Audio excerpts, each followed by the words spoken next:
Bienvenue sur la chaîne Les Caprices de Prisca. Aujourd'hui c'est une vidéo un peu spéciale parce que c'est la vidéo des 1000 abonnés. Première vidéo face cam, donc désolée si je suis pas super à l'aise. En plus je tourne, sachez-le, sous un pont de métro aérien, il flotte autour comme une gueuse parce que je suis en coloc et je peux pas tourner chez moi aujourd'hui. Que mes potes c'est des gueux comme moi, ils ont des studios minables, je peux pas squatter chez eux. C'est pour ça qu'il y a un format un peu journaliste de terrain, de basket, alors que pas du tout. Mais là 1000 abonnés, vous le valez bien quand même.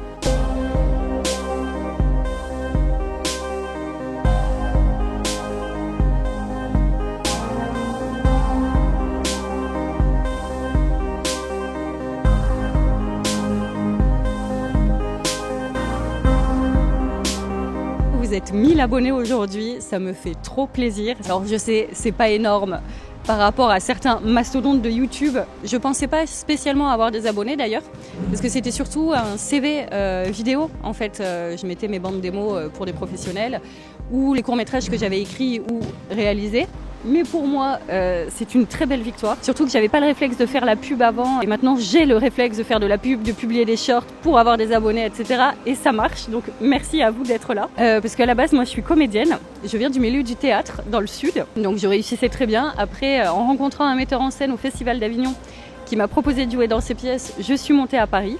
Je pensais avoir un CV énorme et donc pouvoir jouer partout tranquillou, et pas du tout. Tout ce qui se passait, c'était pouvoir jouer, oui, mais gratos, limite tu payes pour jouer, un peu compliqué. Et je me suis dit, bah, c'est galère de jouer dans des théâtres, ça coûte vraiment cher en fait de louer une salle. Donc je me suis dit, bon, bah, c'est pas grave, je vais plutôt écrire des courts-métrages.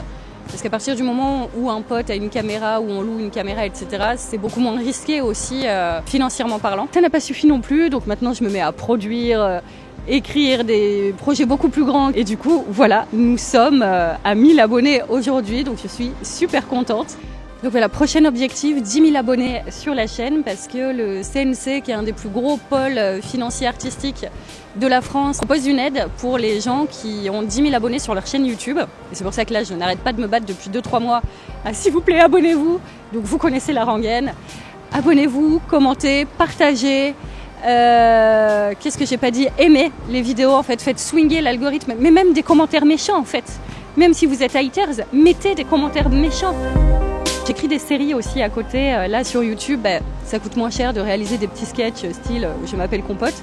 Ça me fait mourir de rire, mais vraiment je vise d'autres choses. J'ai tourné notamment le pilote d'une série au format court l'année dernière qui s'appelle Bébé. B.B, pas le bébé qu'on berce. Qui parle d'une histoire d'amour improbable entre une Française critique d'art contemporain et d'un Algérien sans papier qui rêve de devenir footballeur en France. Il était footballeur en Algérie, mais il veut l'être en France pour gagner plus de thunes, tout simplement. Dans cette série d'ailleurs, les clichés s'inversent.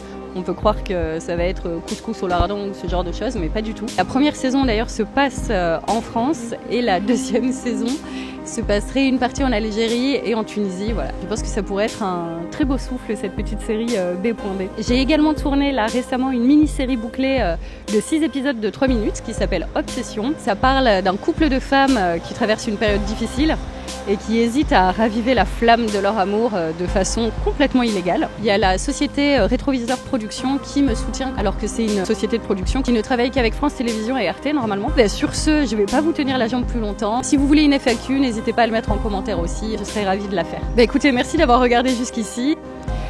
À bientôt.